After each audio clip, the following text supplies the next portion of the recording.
So let's go through some of the negative consequences of not having local journalism. And you just cited a few. So I just want everyone to think about this. Like some people listening to this right now are like, okay, my local paper is gone.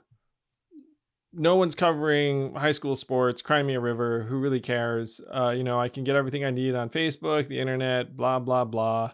Uh, like the Or don't like need I that have movie clock too much anymore. news to read. Like, what are you saying? Like, I'm so overwhelmed with the news. I want less news, not more news, is I think like a reasonable position that people take too. Yeah, so that's what a lot of people are thinking. So here's what we're going to tell them, Elizabeth. Why should they care about not having a local paper in 1,300 plus communities around the country right now? Yeah, 2,000 newspapers closed since 2004. We should care because first of all, our local government's going to be more corrupt in the absence of local news. Like whether you're reading it or not, somebody being the watchdog makes a big difference.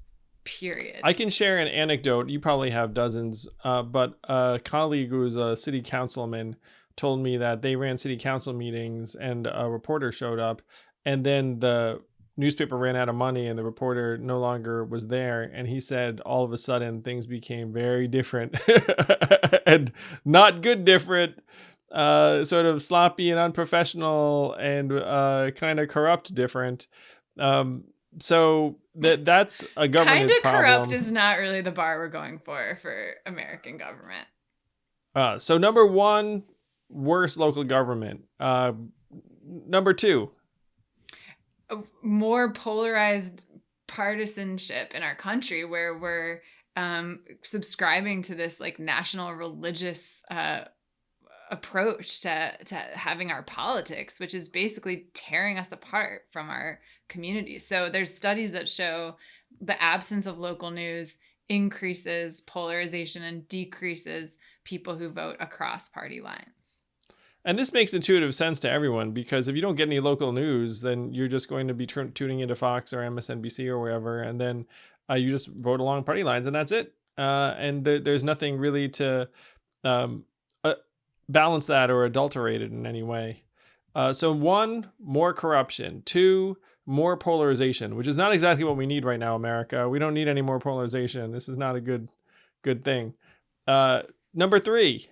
Number three is the more local news we have, the more civic engagement we have. And that's critical. I mean, we're entering a period, we're living through a period that's going to have generational consequences that could look really dark, or I hope look like communities coming together, rolling up their sleeves and finding real solutions to the nightmare that we're living in that bring people together. And, more people vote, more people run for office, more people participate in school board activities when there's local news. And when you don't know about it, how the hell are you going to participate in it?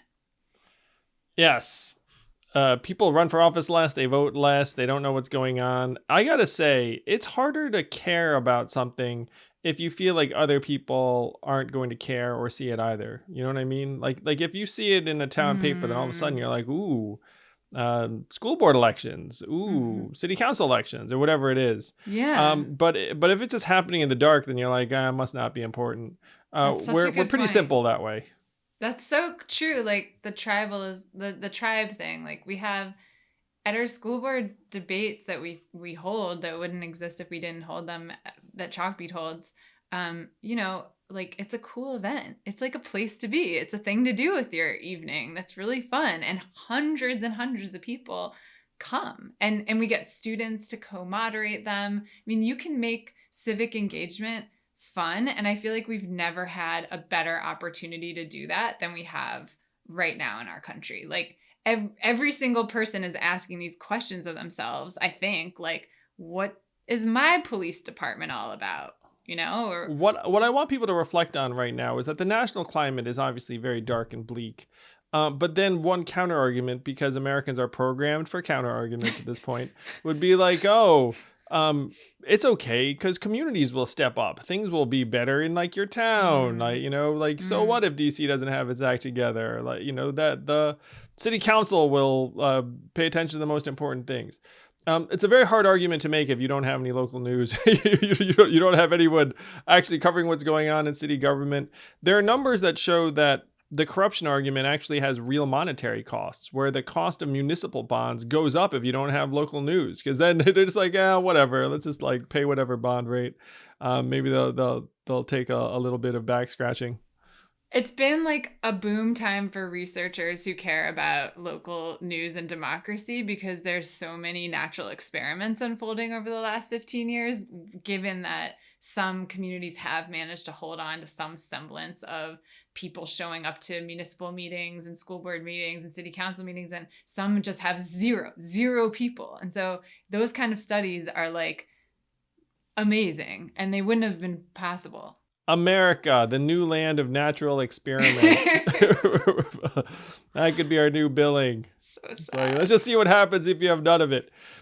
So Chalkbeat, so cool, Thank helping fill the you. gap for local education reporting. And then the American Journalism Project tries to take it another step, which you co-founded a little bit later. And that's championing nonprofit local journalism business models in communities around the country. Yeah, exactly. We, I've seen the way that this movie could play out if we're lucky. Like when you say, okay, what's the math here? How much money do we need to spend that we're not currently spending to do Yes, let's hear the the math. Let's do local it. news we need? It's between $1 and $3 billion a year. And That's very, very low, Elizabeth. I don't believe your exactly. estimate. It's too low. No, you should believe my estimate. Um, Oh my gosh, you should believe my estimate. It's low enough that we can do it, first of all, but it's grounded in good thinking. Like we don't need to recreate restaurant coverage locally. We don't need to recreate classified ads. We don't need to recreate the weather report. But there's a core civic function that for decades there's been like a tiny little group of very well-meaning and public policy analysts who are saying, okay, what are the critical information needs that do exist and how can we size them? This is a fascinating convo. So I guess we're shifting in this direction, which is great because this is where my head's been. Anyway, so if you look at the lost revenue among all newspapers, it's in the $20 billion range. Now, you certainly don't need 20 billion to replace all this because of what you just said. Like, you're not trying to recreate newspapers circa, like 1988 or something. Be like, read that No. horoscope. So it's clearly much lower than 20 billion, but 1 to 3 billion seems so reasonable. I feel like, and you're demonstrating how it can be done because you're serving a number of communities. It sounds like very efficiently. So the American Journalism Project has been trying to fill that $1 to $3 billion gap. Exactly. So, okay, how do we fill it? And as you say, it's a reasonable number. That's the size of many kind of public sectors that already exist. Like dance is a nearly $1 billion sector. Public broadcasting, $1 billion sector. It's a small amount of money. Really in the scope of things, and we have Yes. more than enough It's a philanthropy. very, very small price to pay for functioning democracy and continued civilization. Yes. Yes, I think so too. So like how do you pay it the fastest way possible is the question that has been keeping me up at night. And when Trump was elected, I, like so many people, was really called to say, okay, I'm concerned about our democracy in a way that I wasn't concerned a year ago. And what am I going to do about that? And I thought about it and said, okay, I need to activate philanthropy in a bigger way than I've done so far. What does that look like? I mean, and it's pretty simple, I think. It looks like activating great leaders to build new institutions of the future and activating philanthropy to support them to do it as at least the first mover.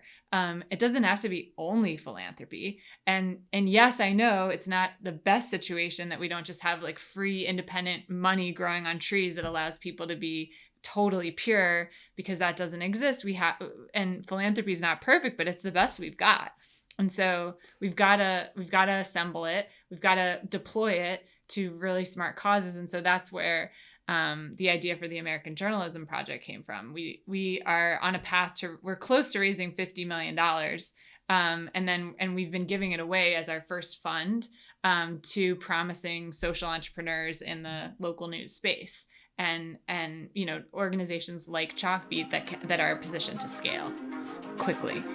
Thank you for listening in. I hope you enjoyed this conversation. If you did, please do subscribe to Yang Speaks and click on notifications so we can let you know every time we have a new episode.